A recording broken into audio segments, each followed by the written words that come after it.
Assalamualaikum warahmatullahi wabarakatuh. Perkenalkan, kami dari kelompok 1 pesisir selatan ingin menyampaikan hasil observasi kami, yaitu terkait pemerintahan di Nagari Pulau Karam Ampang Pulai dan Nagari Ampang Pulai Kabupaten Pesisir Selatan. Baiklah, adapun anggota dari kelompok 1 ini, saya sendiri Vini Meska Putri dengan NIM 21042221, dan nanti rekan saya ada Silvina Maharani Putri dengan NIM 21042355. Baiklah, saya akan menyampaikan hasil observasi saya, yaitu pada Nagari Pulau Karam Ampang Pulai. Adapun gambaran umum terkait Nagari Pulau Karam Ampang Pulai akan saya jelaskan. Yang pertama yaitu terkait profil Nagari Pulau Karam Ampang Pulai. Pulau Karam Ampang Pulai adalah sebuah nagari yang terletak di Kecamatan Koto 11 Tarusan, Kabupaten Pesisir Selatan, Provinsi Sumatera Barat. Nagari ini memiliki jumlah penduduk sebanyak 2.123 jiwa, terdiri dari 1.052 laki-laki dan 1.072 perempuan, dengan total 489 rumah tangga. Terdiri dari 2 kampung, yaitu Muaro Karangtengah dan Ampang Pulai. Luas wilayahnya mencapai 4 km persegi, yang merupakan sekitar 0,94% dari total luas Kecamatan Koto 11 Tarusan. Adapun batas wilayah Nagari Pulau Karam Ampang Pulai ini, yang pertama, batas dengan Nagari Ampang Pulai dimulai dari bibir pantai Muaro Bantiang. Yang kedua, batas dengan Nagari Cinang Kampung Pansur Ampang Pulai mulai dari sawah Roslaini atau titik pertemuan 3 nagari melewati pematang sawah KSD 39 Kampung Pansur. Akhirnya mencapai tengah Batang Tarusan sebagai titik pertemuan 3 nagari.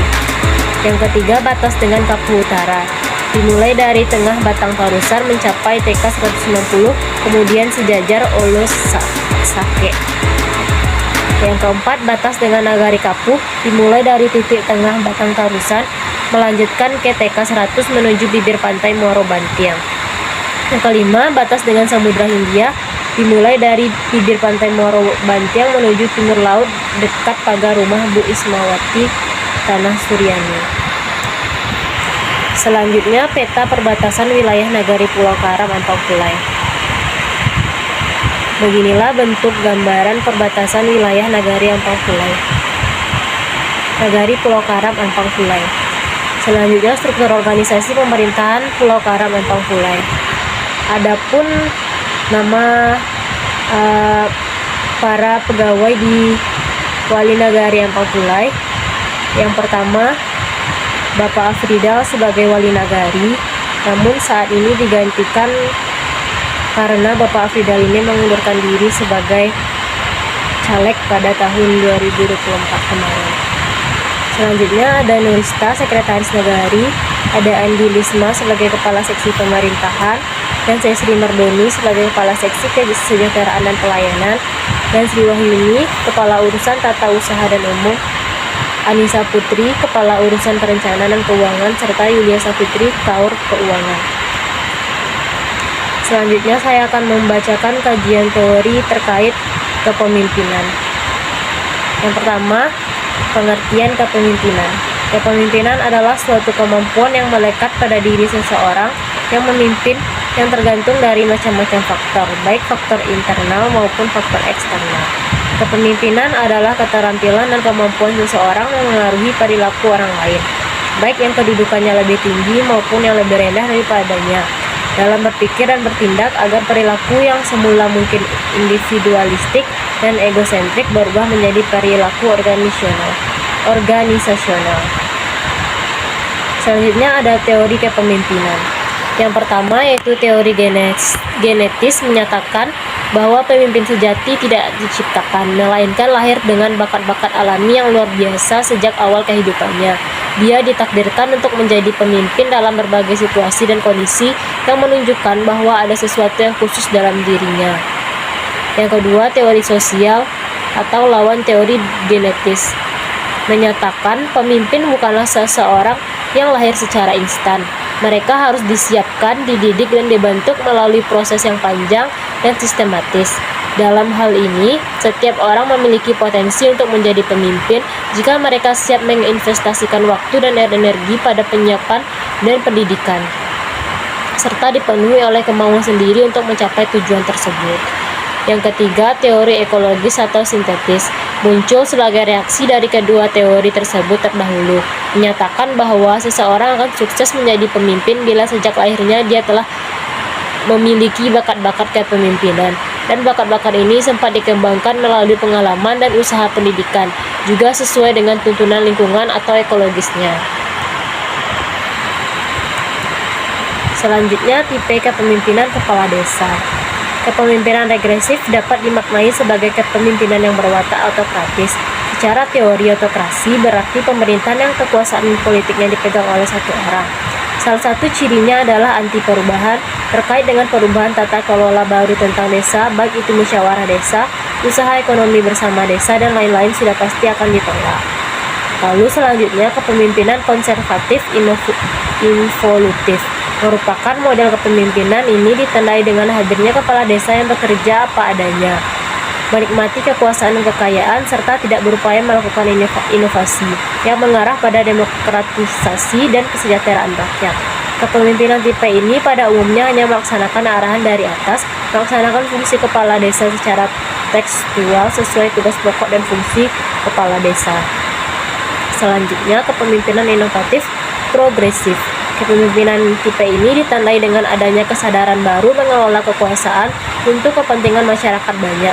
Model kepemimpinan ini tidak anti terhadap perubahan, membuka seluas-luasnya ruang partisipasi masyarakat, transparan serta akuntabel. Dengan pola kepemimpinan yang demikian, kepala desa tersebut justru akan mendapatkan legitimasi yang lebih besar dari masyarakatnya. Selanjutnya, kajian teori terkait pembangunan. Pembangunan dapat diartikan sebagai suatu upaya terkoordinasi untuk menciptakan alternatif yang lebih banyak secara sah kepada setiap warga negara untuk memenuhi dan mencapai aspirasinya yang paling manusiawi.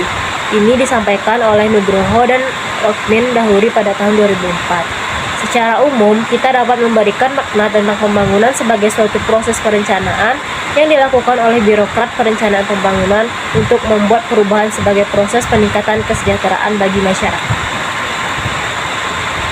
Nah, untuk kajian teori yang selanjutnya akan disampaikan oleh rekan saya nanti, yaitu terkait pelayanan dan pemberdayaan masyarakat. Langsung saja saya masuk dalam teori pembangunan. Selama seperdua abad terakhir, teori pembangunan mengalami perkembangan yang sangat pesat. Hal ini terkait dengan perhatian para ahli terhadap masalah pembangunan, khususnya terhadap pembangunan di negara-negara berkembang yang sangat besar. Jumlah teori yang membahas pembangunan yang sangat banyak dan beragam dengan perspektif yang berbeda-beda pula, maka untuk membantu memudahkan memahaminya, maka teori-teori ini bisa dikelompokkan dalam beberapa perspektif atau paradigma. Suarsono dan So pada tahun 1991 dalam mengurai sejumlah teori ini mengelompokkannya berdasarkan 3 perspektif, yaitu perspektif modernisasi, dependensi, dan sistem dunia. Sementara dengan cara yang hampir sama, Budiman pada tahun 1995 mengklasifikasikan teori pembangunan juga dalam 3 kelompok, yaitu teori modernisasi, teori ketergantungan, dan teori pasca ketergantungan. Selanjutnya, kelompok teori modernisasi terutama menekankan pada faktor manusia dan nilai-nilai budaya sebagai pokok persoalan dalam pembangunan. Berbeda dengan kelompok teori modernisasi, kelompok teori ketergantungan merupakan reaksi terhadap teori modernisasi yang dianggap tidak mencukupi, bahkan dianggapnya menyesatkan. Ketiga kelompok yang disebut sebagai teori pasca ketergantungan. Kelompok teori ini merupakan reaksi atau menolak teori ketergantungan yang dianggap terlalu menyederhanakan persoalan. Padahal dalam kenyataannya gejala pembangunan khususnya di negara-negara sedang berkembang jauh lebih kompleks. Selanjutnya langsung saja saya masuk ke dalam hasil observasi saya terkait kepemimpinan di Nagari Pulau Karam Ampang Pulai. Berdasarkan hasil observasi dengan mewawancari Bapak Andri selaku pengganti Wali Nagari Pulau Karam Ampang Pulai, Bapak Andri merupakan pejabat sebagai Kepala Seksi Pemberdayaan dan Pembangunan di Kecamatan Tarusan. Selain itu, beliau juga merangkap jabatan sebagai wali nagari di Nagari Pulau Karam, Ampang Pulai. Dalam perannya, Bapak Andri bertanggung jawab untuk mengembangkan program-program yang mendukung pemberdayaan masyarakat serta pembangunan infrastruktur di wilayah Kecamatan Tarusan, sekaligus menjalankan tugas sebagai pemimpin di tingkat nagari yang berfokus pada kesejahteraan dan kemajuan komunitas lokal. Bapak Andri ini merangkap 2 jabatan karena wali negeri sebelumnya, yaitu Bapak Afrida, mengundurkan diri di tengah masa jabatannya. Pengunduran diri ini disebabkan oleh keinginan beliau untuk mencalonkan diri sebagai anggota legislatif pada pemilihan umum 2024 yang lalu. Selanjutnya terkait pelayanan. Pelayanan di Nagari Pulau Karam, Ampang Pulai secara keseluruhan dapat dikatakan cukup baik dan responsif terhadap kebutuhan masyarakat. Semua layanan yang tersedia di negara ini tidak dipungut biaya, sehingga masyarakat dapat mengaksesnya tanpa beban finansial. Selama proses pelayanan, tidak ada kendala yang berarti. Namun ketika masyarakat menghadapi masalah dalam pengurusan administrasi, seperti kesulitan dalam menggunakan teknologi digital, para pegawai di nagari siap memberikan bantuan langsung. Hal ini menunjukkan komitmen pemerintah nagari untuk memastikan bahwa setiap warga mendapatkan dukungan yang diperlukan dalam mengurus berbagai administrasi. Selanjutnya terkait pembangunan. Karena letaknya yang strategis dengan kawasan wisata Pantai Muaro Bantiang, Nagari Pulau Karam, Ampang Pulai menghadapi tantangan terkait abrasi yang sering terjadi di pantai tersebut. Akibatnya, wisatawan tidak diperbolehkan untuk berenang di pantai demi keselamatan mereka. Menanggapi situasi ini, pihak nagari telah mengambil langkah proaktif dengan membangun kolam renang di dekat kantor wali nagari. Kolam renang ini menjadi alternatif menarik bagi para wisatawan yang ingin menikmati pengalaman berenang dalam suasana yang aman dan nyaman. Selain kolam berenang, nagari juga berencana untuk membangun sebuah kafe di area sekitar kolam tersebut. Tujuannya dari pembangunan ini adalah untuk meningkatkan perekonomian masyarakat setempat dengan menyediakan tempat bagi wisatawan untuk bersantai dan menikmati makanan atau minuman. Selanjutnya, pemberdayaan masyarakat. Mata pencarian mayoritas masyarakat di Nagari Pulau Karam, Ampang Pulai terdiri dari nelayan dan petani. Sebagai bentuk dukungan terhadap petani, pemerintah nagari secara rutin memberikan bantuan berupa benih padi dan pupuk yang sangat penting untuk meningkatkan hasil pertanian. Selain itu, bagi para nelayan yang berminat membudidayakan ikan lele, nagari juga menyediakan pangan berkualitas untuk mendukung keberhasilan budidaya tersebut. Inisiatif ini tidak hanya membantu meningkatkan produksi pertanian dan perikanan, tetapi juga berkontribusi pada kesejahteraan ekonomi masyarakat. Di samping itu, karena letaknya yang dekat dengan objek wisata, masyarakat di Nagari Pulau Karam juga mendapatkan pelatihan untuk memajukan usaha mikro kecil dan menengah atau UMKM. Pelatihan ini bertujuan untuk meningkatkan keterampilan dan pengetahuan masyarakat dalam mengelola usaha mereka, sehingga dapat memanfaatkan potensi pariwisata yang ada. Selanjutnya yaitu terkait analisis SWOT dengan kajian teori. Yang pertama, kepemimpinan. Adapun strength yang pertama yaitu kekuatan. Bapak Andri memiliki latar belakang yang kuat sebagai Kepala Seksi Pemberdayaan dan Pembangunan di Kecamatan Tarusan, yang memberinya keahlian dalam mengelola program-program pembangunan dan pemberdayaan masyarakat. Dalam kapasitasnya sebagai Wali Nagari Pulau Karam, beliau telah berhasil membangun berbagai objek wisata yang menarik dan aman, yang tidak hanya meningkatkan daya tarik nagari sebagai tujuan wisata, tetapi juga memberikan kontribusi positif terhadap perekonomian lokal. Yang kedua, kelemahan. Salah satu kelemahan yang dihadapi oleh Nagari Pulau Karam adalah keterbatasan sumber daya. Meskipun terdapat berbagai program yang direncanakan untuk meningkatkan kesejahteraan masyarakat, tidak semua kebutuhan warga dapat terpenuhi akibat keterbatasan dana nagari. Hal ini dapat menghambat implementasi program secara menyeluruh dan mengurangi dampak positif yang diharapkan. Yang ketiga, peluang. Nagari Pulau Karam memiliki sejumlah peluang yang signifikan untuk pengembangan dan peningkatan kesejahteraan masyarakat. Pertama, letaknya yang geografis dan strategis dekat pantai memberikan kesempatan besar untuk mengembangkan sektor pariwisata yang dapat meningkatkan pendapatan masyarakat melalui UMKM. Yang keempat, ancaman. Nagari Pulau Karam memiliki sejumlah ancaman yang signifikan yang dapat mempengaruhi kehidupan masyarakat dan pengembangan wilayah. Sebagai daerah pesisir, nagari ini rentan terhadap risiko bencana alam seperti abrasi pantai dan bencana lainnya yang dapat negatif pada sektor pariwisata dan kehidupan sehari-hari di masyarakat. Adapun kaitan analisis SWOT tadi dengan kajian teori terkait kepemimpinan, yaitu analisis SWOT yang dilakukan terhadap kepemimpinan Bapak Andri di Nagari Pulau Karam dapat dikaitkan dengan berbagai teori kepemimpinan yang relevan. Dalam konteks ini, analisis SWOT memberikan pemahaman yang mendalam tentang kekuatan, kelemahan, peluang, dan ancaman yang dihadapi oleh seorang pemimpin. Teori kepemimpinan transformasional misalnya menekankan pentingnya pemimpin dalam mengaspirasi dan memperdayakan pengikutnya untuk mencapai tujuan bersama. Kekuatan yang dimiliki Bapak Andri sebagai pemimpin seperti pengalaman dan komitmen terhadap pemberdayaan masyarakat mencerminkan karakteristik pemimpin transformasional yang mampu mendorong partisipasi aktif masyarakat dalam pembangunan nagari. Di sisi lain, kelemahan yang diidentifikasi dalam analisis SWOT seperti keterbatasan sumber daya dan ketergantungan para pemimpin menunjukkan tantangan yang harus dihadapi dalam menerapkan gaya kepemimpinan yang efektif. Dalam hal ini, teori kepemimpinan situasional dapat diterapkan, di mana pemimpin perlu menyesuaikan gaya kepemimpinannya dengan kondisi dan kebutuhan yang ada. Misalnya, jika ada keterbatasan dana, Bapak Andri mungkin perlu mengadopsi pendekatan kolaboratif untuk meningkatkan masyarakat dan stakeholder lain dalam mencari solusi. Yang kedua yaitu analisis SWOT terkait pelayanan. Yang pertama, kekuatan. Pelayanan publik di Nagari Pulau Karam sudah cukup baik. Dengan adanya sistem administrasi yang memadai untuk mengurus berbagai kebutuhan masyarakat seperti pengurusan surat keterangan, surat nikah dan surat tanah, dan lain-lain, Bapak Waldi Nagari menyatakan bahwa pelayanan ini dapat diakses dengan mudah oleh masyarakat tanpa biaya tambahan, yang menunjukkan komitmen pemerintah Nagari untuk menjaga keterjangkauan layanannya bagi warganya. Yang kedua, kelemahan. Meskipun pelayanan sudah baik, terdapat kelemahan dalam penerapan teknologi. Bapak Wali mengaku bahwa Nagari Pulau Karam masih tertinggal dalam beberapa hal, terutama dalam penerapan sistem barcode untuk pelayanan administrasi yang telah diterapkan di nagari lain.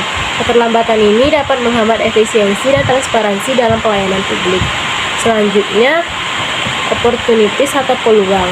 Pemerintah Nagari berencana untuk mengadopsi sistem barcode guna meningkatkan efisiensi dan transparansi dalam pelayanan publik. Ini merupakan peluang yang besar untuk modernisasi sistem administrasi yang ada.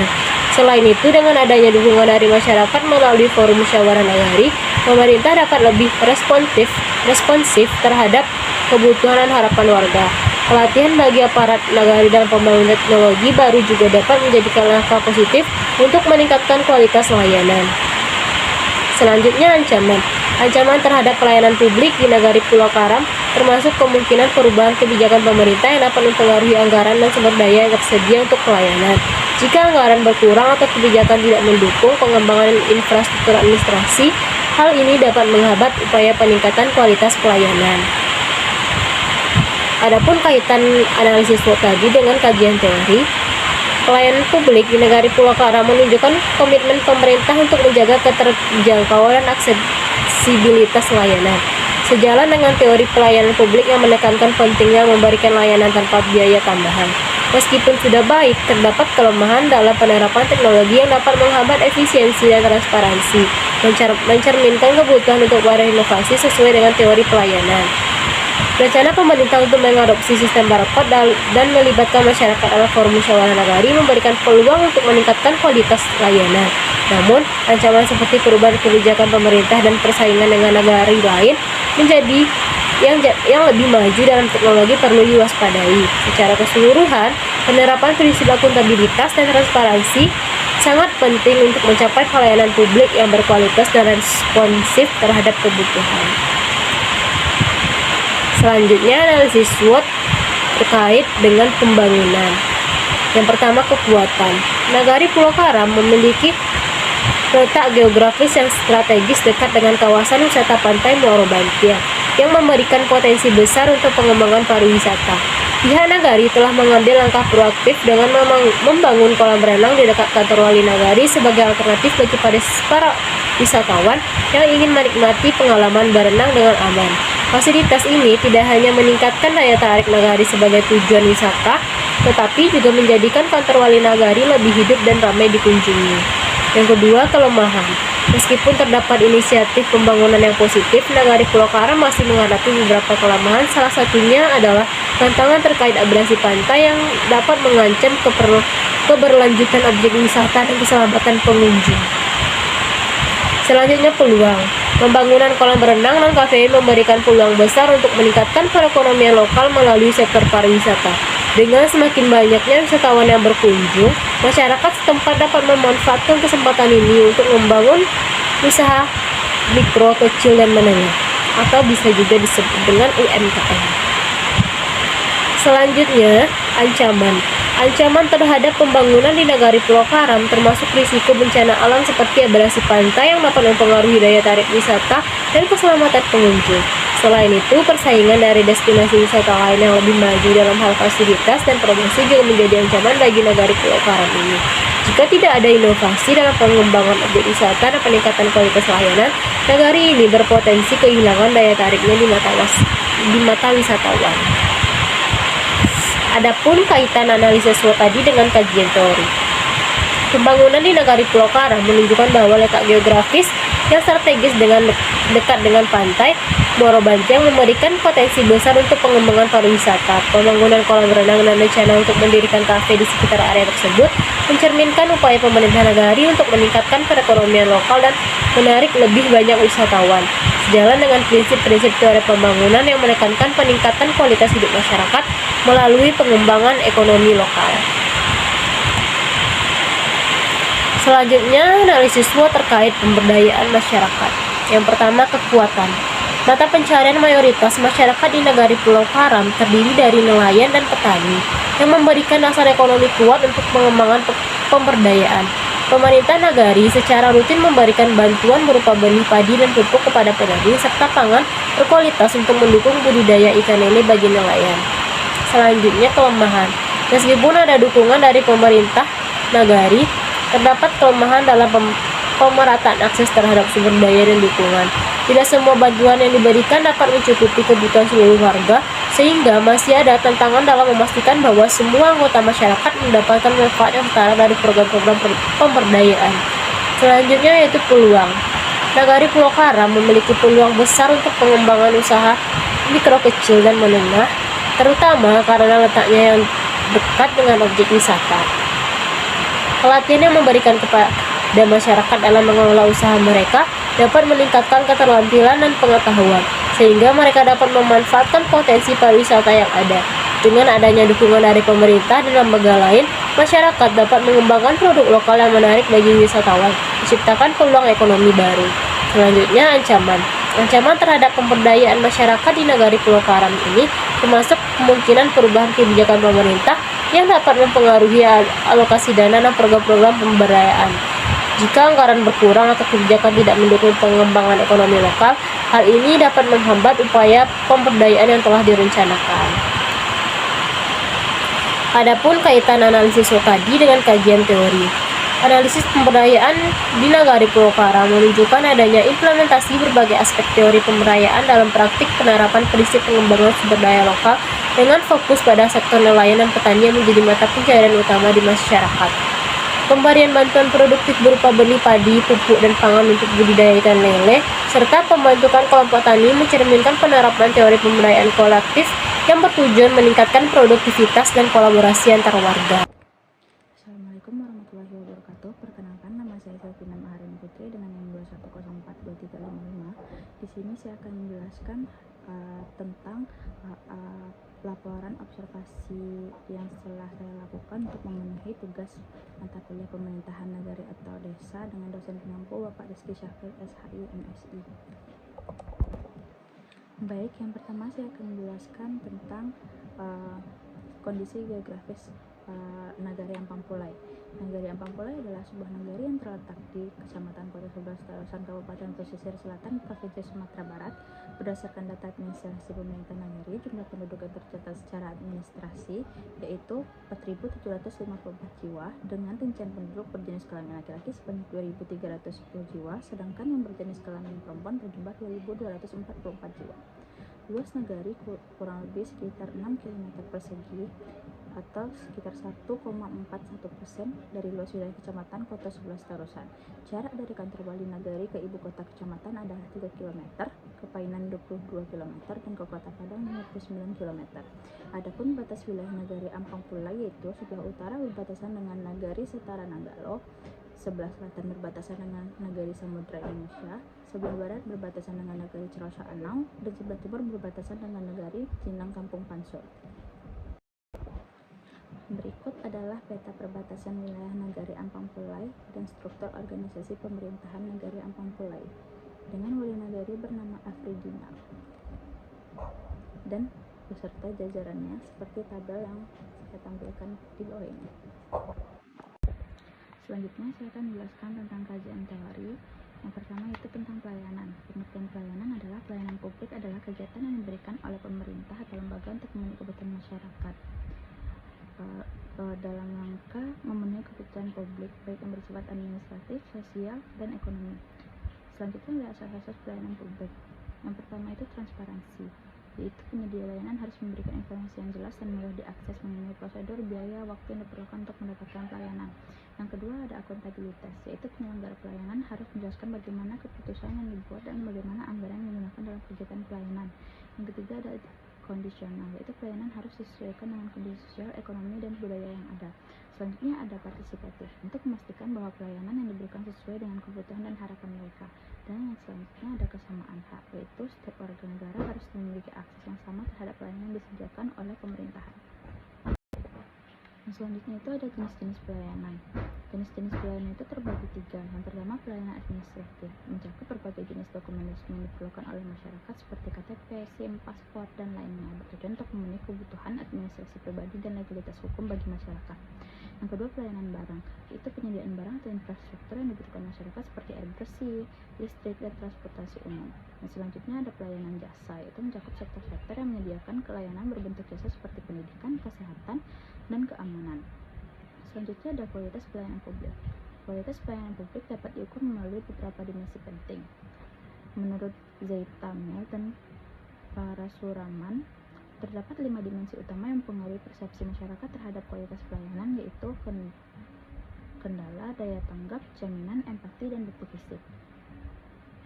Keandalan mencakup kemampuan penyedia layanan untuk memberikan pelayanan yang sesuai dengan harapan. Daya tanggap berkaitan dengan kesiapan penyediaan layanan dalam membantu pelanggan, sementara jaminan berhubungan dengan rasa aman dan kepercayaan yang diberikan kepada masyarakat. Empati merujuk pada perhatian dan penghargaan yang diberikan kepada penyedia layanan terhadap kebutuhan individu, sedangkan bukti fisik mencakup semua elemen yang dapat dilihat dan dirasakan oleh penerima layanan, yang mencerminkan kualitas pelayanan. Yang kedua ada pemberdayaan masyarakat. Pengertian pemberdayaan masyarakat adalah suatu konsep yang berkembang dalam bidang sosial, ekonomi, dan politik yang bertujuan untuk meningkatkan kemampuan individu dan kelompok masyarakat agar dapat mengatasi permasalahan yang mereka hadapi. Konsep pemberdayaan masyarakat berkaitan erat dengan pemahaman tentang pengembangan komunitas dan peningkatan kualitas hidup secara menyeluruh. Pemberdayaan masyarakat tidak hanya fokus pada aspek individu, tetapi juga memperhatikan konteks sosial, ekonomi, dan politik yang lebih luas. Pemberdayaan masyarakat tidak hanya mengarah pada peningkatan ekonomi, tapi juga berhubungan dengan pembangunan sosial dan politik. Selanjutnya ada prinsip utama pemberdayaan, yang terdiri dari kesetaraan, partisipasi, swadaya, berkelanjutan, transparansi, dan akuntabilitas. Implementasi pemberdayaan masyarakat. Pemberdayaan masyarakat dalam praktiknya melibatkan berbagai kegiatan yang bertujuan untuk mengembangkan kapasitas sosial, ekonomi, dan politik masyarakat. Salah satu contoh implementasi pemberdayaan yang umum adalah program pengembangan ekonomi masyarakat yang bertujuan untuk meningkatkan pendapatan masyarakat secara melalui usaha mikro, kecil, dan menengah. Program ini seringkali melibatkan pelatihan keterampilan, akses terhadap kredit, serta dukungan pasar untuk produk-produk lokal. Selain itu, pemberdayaan masyarakat juga dapat dilakukan melalui pendidikan dan pelatihan yang bertujuan untuk meningkatkan keterampilan dan pengetahuan masyarakat dalam berbagai bidang. Di tingkat politik, pemberdayaan masyarakat dapat dilakukan dengan meningkatkan partisipasi masyarakat dalam pengambilan keputusan publik. Selanjutnya, saya akan menjelaskan hasil observasi 5W+1H, yaitu poin kepemimpinan. Berdasarkan wawancara dengan Bapak Wali Nagari Ampang Pulai, kepemimpinan Nagari ini berada di bawah tanggung jawab Bapak Wali Nagari sebagai Kepala Pemerintahan Nagari. Bapak Wali menekankan bahwa keberhasilan kepemimpinan Nagari Ampang Pulai tidak terlepas dari koordinasi yang baik antara pemerintahan Nagari, tokoh adat, tokoh agama, serta lembaga-lembaga masyarakat. Proses pengambilan keputusan di Nagari Ampang Pulai sangat partisipatif, di mana masyarakat memiliki ruang untuk berperan aktif dalam menentukan arah kebijakan pembangunan. Poin pembangunan. Bapak Wali Nagari Ampang Pulai menjelaskan bahwa proyek pembangunan yang menjadi prioritas di Nagari Ampang Pulai meliputi peningkatan infrastruktur dasar seperti pembangunan jalan usaha tani yang sebelumnya menjadi kendala bagi masyarakat dalam mendistribusikan hasil pertanian. Koordinasi yang baik antara pemerintah nagari, tokoh adat, tokoh agama, dan masyarakat memastikan bahwa proyek-proyek pembangunan dilaksanakan dapat berjalan dengan lancar. Setiap proyek pembangunan yang dilakukan melalui musyawarah nagari untuk memastikan bahwa pembangunan tersebut sesuai dengan kebutuhan mendesak masyarakat. Proses ini juga melibatkan partisipasi masyarakat secara langsung dalam pengawasan dan evaluasi proyek. Pelayanan publik. Pelayanan di Nagari Ampang Pulai sudah cukup baik dengan adanya sistem administrasi yang memadai untuk mengurus berbagai kebutuhan masyarakat seperti surat pengurusan surat keterangan, surat nikah, surat tanah, dan berbagai administrasi lainnya. Bapak Wali Nagari Ampang Pulai menjelaskan bahwa pelayanan ini sudah dapat diakses dengan mudah oleh masyarakat tanpa adanya biaya tambahan. Meskipun demikian, Bapak Wali mengakui bahwa Nagari Ampang Pulai masih tertinggal dalam beberapa hal seperti dalam penerapan sistem barcode untuk pelayanan administrasi yang telah diterapkan di nagari lainnya. Pemerintah nagari berencana untuk mengadopsi sistem serupa guna meningkatkan efisiensi dan transparansi dalam pelayanan publik. Selanjutnya ada pemberdayaan masyarakat. Pemberdayaan masyarakat di Nagari Ampang Pulai sangat diperhatikan dengan adanya berbagai program yang dirancang meningkatkan kesejahteraan masyarakat. Salah satu program unggulan adalah pemberian bibit padi kepada petani dan memberikan penghargaan kepada anak-anak yang berprestasi di bidang pendidikan, baik yang belajar di dalam nagari maupun di luar nagari, sebagai bentuk motivasi untuk mendorong prestasi dan kualitas pendidikan di kalangan generasi muda. Pemerintah nagari selalu berusaha untuk meningkatkan kapasitas masyarakat dengan memberikan pelatihan-pelatihan yang relevan baik di bidang pertanian, ekonomi, baik maupun sosial. Keunikan Nagari Ampang Pulai terletak pada kedekatan antara pemerintah dan masyarakat, di mana tidak ada jarak antara pemimpin dan warga. Selanjutnya analisis SWOT dengan kajian teori. Yang A, kepemimpinan. Kekuatan. Kepemimpinan Nagari Ampang Pulai memiliki struktur yang terorganisir dengan baik, melibatkan berbagai elemen yang penting dalam masyarakat. Kepemimpinan menekankan pada partisipasi aktif masyarakat melalui forum musyawarah nagari.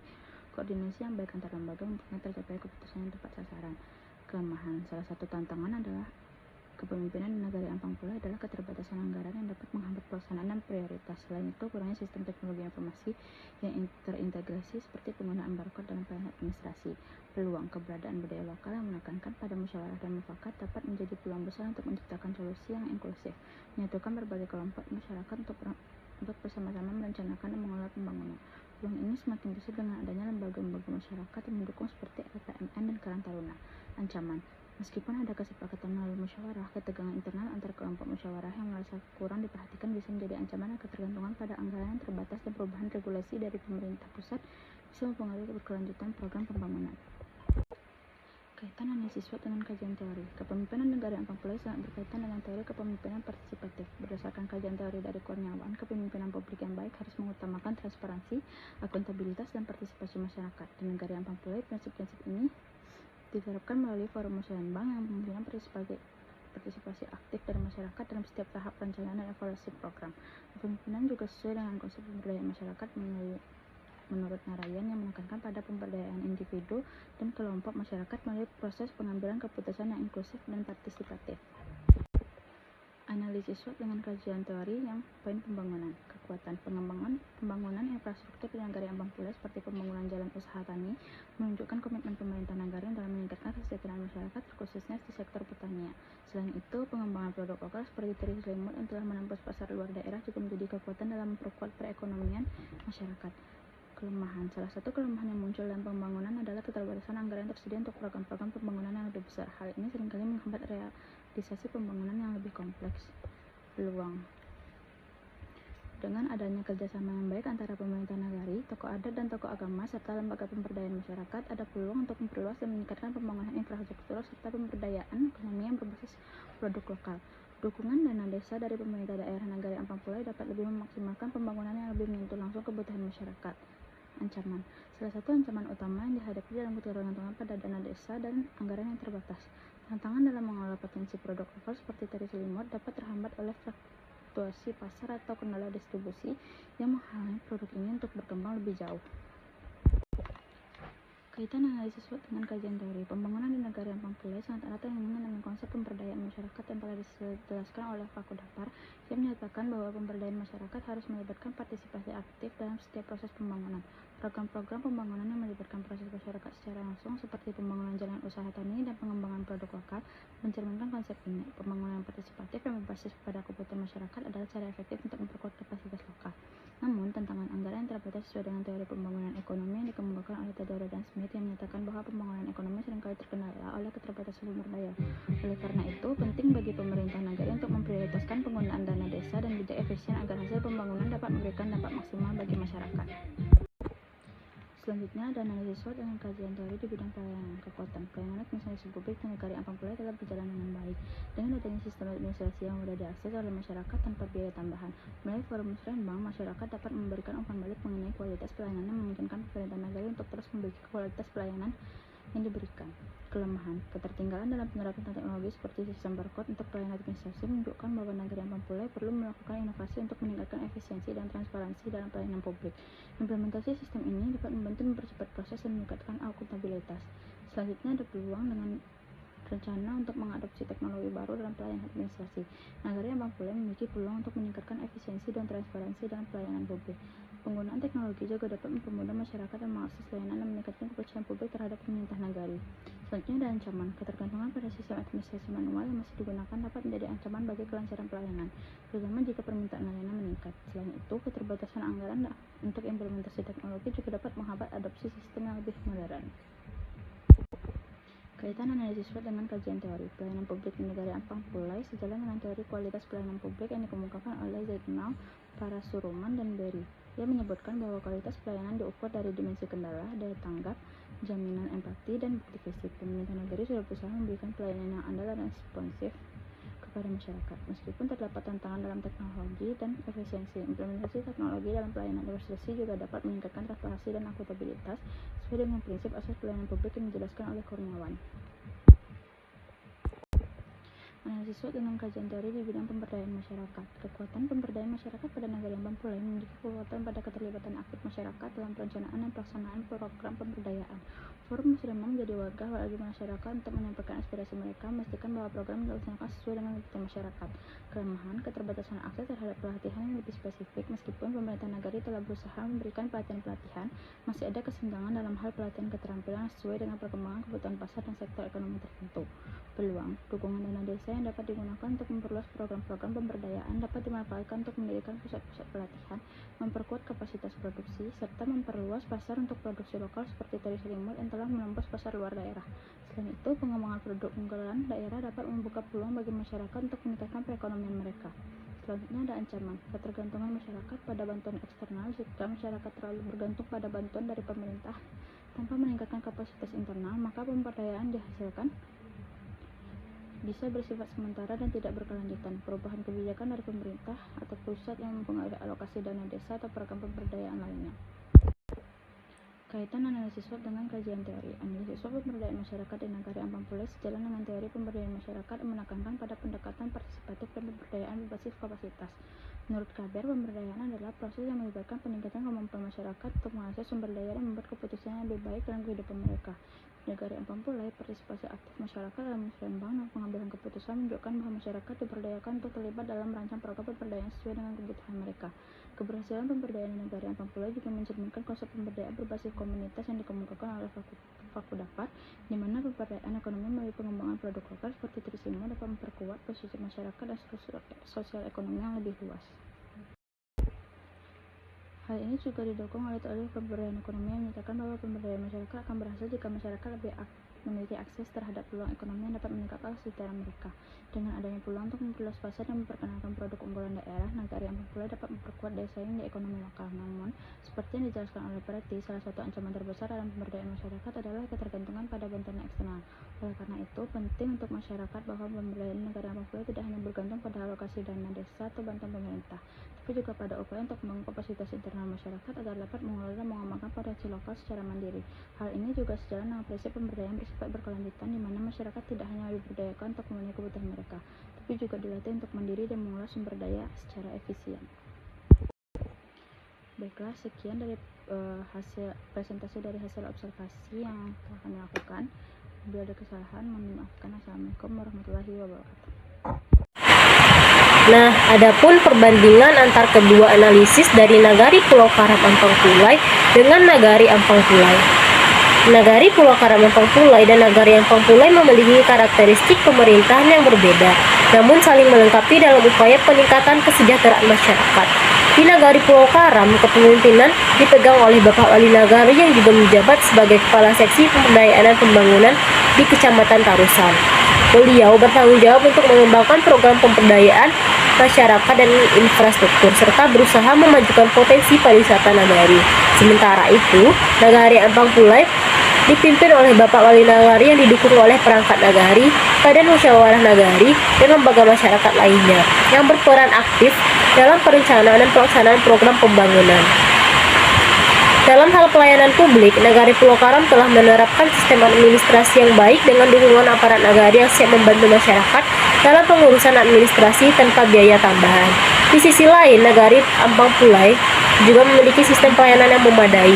Meskipun masih menghadapi tantangan dalam penerapan teknologi modern seperti sistem barcode, kedua nagari menunjukkan komitmen untuk menyediakan layanan yang responsif dan efisiensi bagi warganya. Dalam pembangunan, Nagari Pulau Karam menghadapi tantangan abrasi pantai, tetapi berhasil membangun kolam renang sebagai alternatif bagi wisatawan. Sementara itu, Nagari Ampang Pulai fokus pada peningkatan infrastruktur dasar seperti jalan usaha tani untuk mendukung distribusi hasil pertanian. Pemberdayaan masyarakat di kedua nagari juga menjadi prioritas. Nagari Pulau Karam memberikan bantuan kepada petani dan nelayan serta membentuk kelompok tani. Sedangkan Nagari Ampang Pulai memberikan bibit padi dan penghargaan bagi anak-anak berprestasi untuk mendorong pendidikannya.